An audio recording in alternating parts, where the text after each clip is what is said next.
السلام عليكم، عدنا إليكم من جديد ومعادنا النهاردة مع فيديو جديد. معلش سامحوني ان انا بتأخر عليكم كتير. والله الظروف بتيجي غصب عن الواحد. الحمد لله.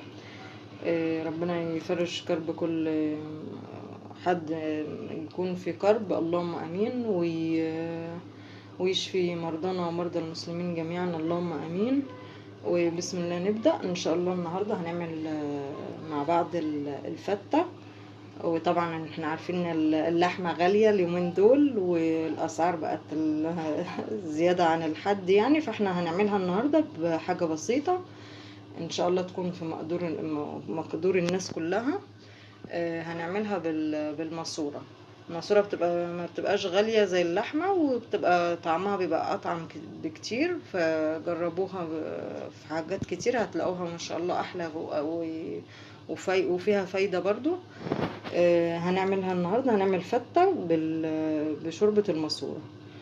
وبرضه ممكن ان احنا نعمل بيها حاجات كتير يعني. انا جربتها صراحة في المحشي، في حاجات كتير بتبقى بعملها بيها. اي محشي بتبقى جميلة جدا كأنه معمول بسمنة بلدي، وبيبقى طعمه لذيذ. وجربوه فعلا هتلاقوها بتفرق في حاجات كتير. هنحتاج النهاردة، انا طبعا كل واحد حسب الكمية. انا عاملة دون 3 رغيف عيش، الرغيف اللي هو الصغير. لو انت الرغيف كبير برضو عادي حسب الكمية اللي انت محتاجاها. دول 3 رغيفة وقصقصتهم. وهنحتاج طبعا سمنة. وده التوم برضو ممكن تزودي تنقصي حسب الكمية اللي انت هتعمليها. برضو العيش نفس الكلام، ممكن نعمل برغيف واحد حسب عدد الافراد اللي هتاكل يعني.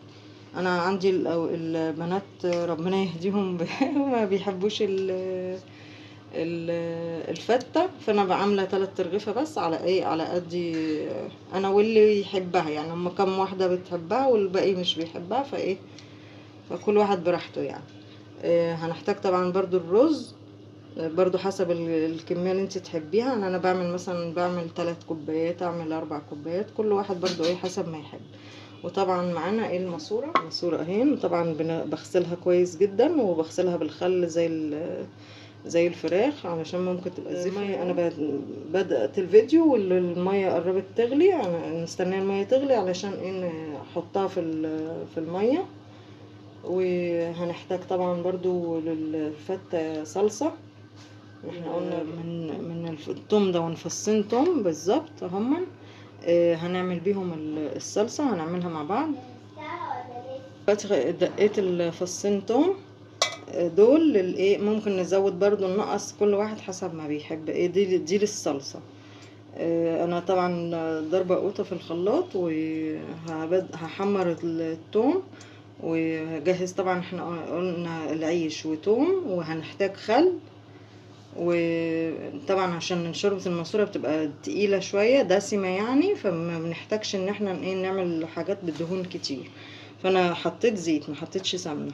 حطيت 3 معالق زيت على الصلصة عشان تبقى خفيفة يعني شوية. كفاية الشوربة بتاعت الماسورة ما تبقاش تقيلة يعني، وتحب ان انت تاكليها.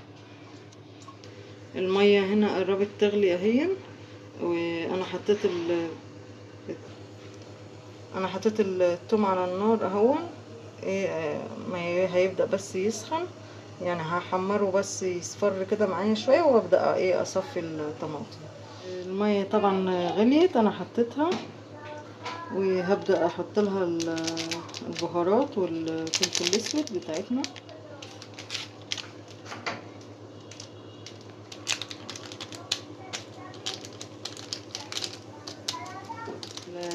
الماسورة بتاخد وقت في السوى، او لو هي صغيرة ما بتاخدش وقت.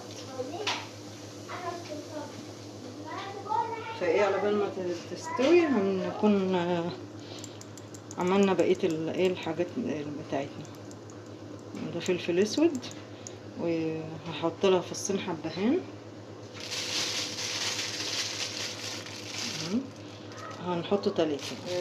دلوقتي ده التوم احمر اهون. هحط معلقة خل. وبعد كده هصفي الطماطم اهو. دلوقتي هصفي الطماطم ونسيبها بقى مع نفسها.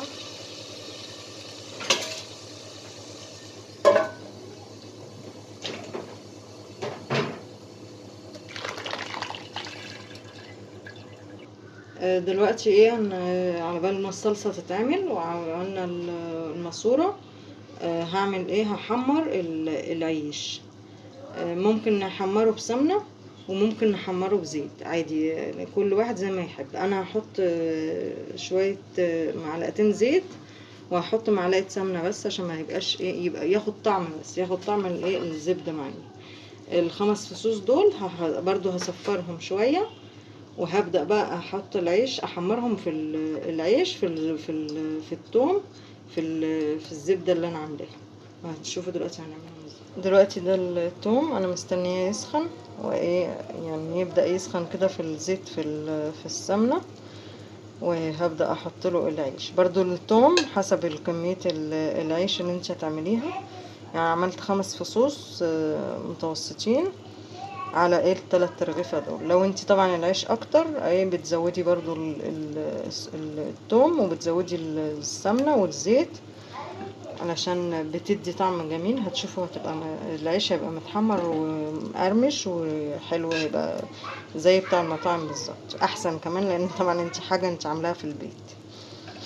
دلوقتي الثوم احمر اهو. هبدأ ايه احط العيش وانا بقلب كده. لو حسيت ان العيش عاوز زيت تاني ممكن احط برضو معلقة كمان، ازود عادي مفيش اي مشكلة.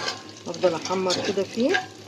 العيش بياخد من طعم الثوم، وهتلاقيه جميل جدا وبيبقى مقرمش.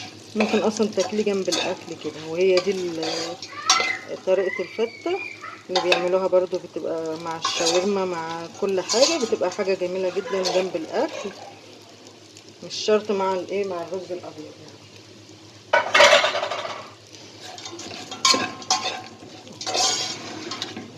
متهيألي مش محتاج، لان ما شاء الله العيش هو اللي شارب من الزيت كله اهو. هقلب بس شويه كده لحد ما احس ان الايه العيش بقى متحمر.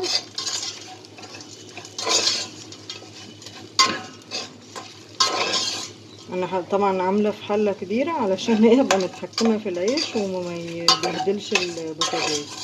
عادي ممكن نعمله في طاسه، نعمله في حاجه حسب الكميه برضو اللي انت عاملاها، مفيش اي مشكله.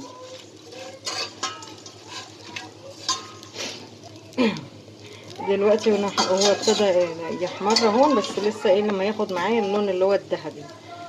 برضو في طريقة تانية ممكن ان احنا نعمله، بعمله كده يعني بقلبه في الثوم شوية، وبقوم حطاه في صينية، وبيبقى العيش بقى كمية اكبر، وبحطه في الفرن بتاع البوتاجاز. بس كل شوية بقلبه لحد ما احس انه خد اللون اللي انا عاوزاه، وايه بطفي عليه. دلوقتي ده انا فضيته في الصينيه يبرد، بس لحد ما اخلص بقى الباقي. وان طبعا الثوم اللي معاه ده لسه هنحط الثوم اللي هو بالشوربه لسه. بس هو كده بيبقى لذيذ جدا، وجربوه بالطريقه دي. واللون طبعا الكاميرا كمان مش مبينه حلاوته. ودلوقتي هنبدأ نعمل الرز على بال ما ايه يبدأ يبرد بس شوية، وبعد كده نبدأ نحط الشوربة ونكمل معاكم. دلوقتي الرز اهو لازم بديله تسخينة كده مع الزيت، يعني مش هحمره، هديله بس يسخن بس سنة كده، وبعد كده ايه هبدأ احط الشوربة. طبعا الشوربة عندي بتغلي سخنة، يعني اهم حاجة علشان الايه الرز يطلع معايا مظبوط.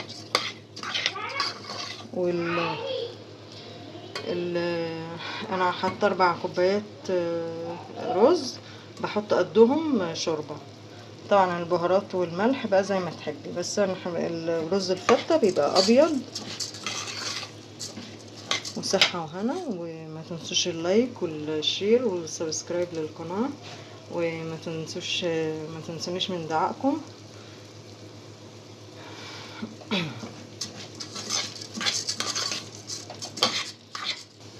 الرز سخن اهو معايا. وهبدأ دلوقتي ايه احط له الشوربه.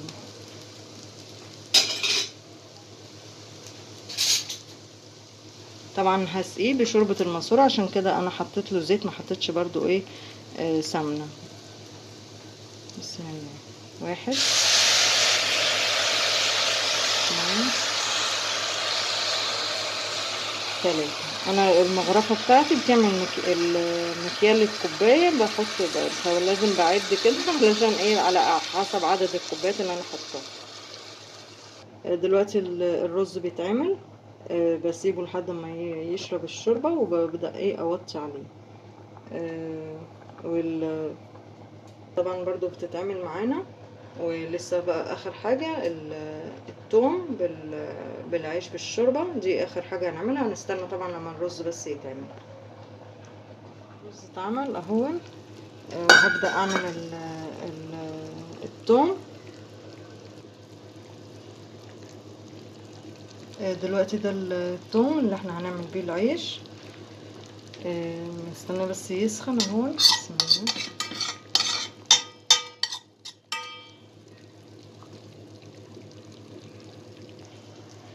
دلوقتي التوم ابتدى يحمر اهو.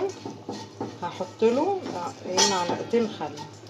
اللي حابب يزود، حابب ينقص براحته، كل واحد ايه حسب براحته هو. بسم الله.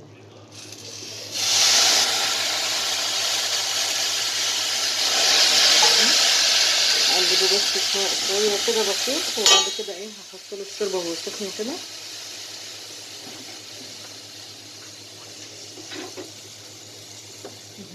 بسم الله.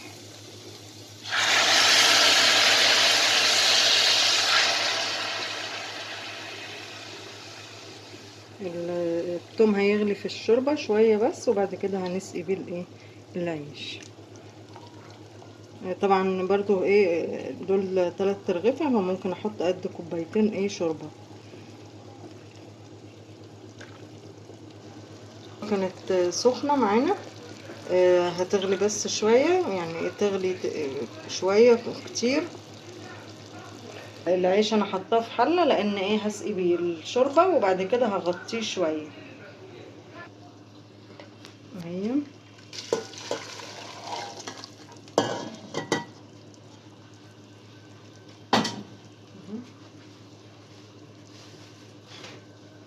دلوقتي هقلب العيش كده في الشوربه، هغطيه قد دقيقتين بالظبط.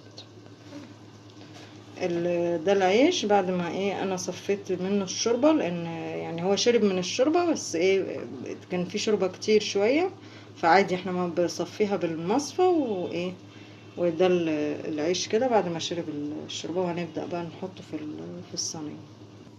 دلوقتي ده العيش، وهنبدأ بقى نحط الرز. طبعا كل حاجة سخنة. دلوقتي ده شكلها بعد ما اتعملت. وصحة وهنا، وما تنسوش اللايك والشير والسبسكرايب للقناة. انا عامله الصلصه لوحدها، يعني في ناس ممكن تقلب العيش في الصلصه عادي. ممكن تعملي كده براحتك عادي زي ما تحبي. كل واحد زي ما بيحب يعمل. وصحه وهنا، وما تنسوش اللايك والشير والسبسكرايب للقناه. وما تنسوناش من دعائكم، وكل عام وانتم بخير، ونشوفكم ان شاء الله في فيديوهات جديده.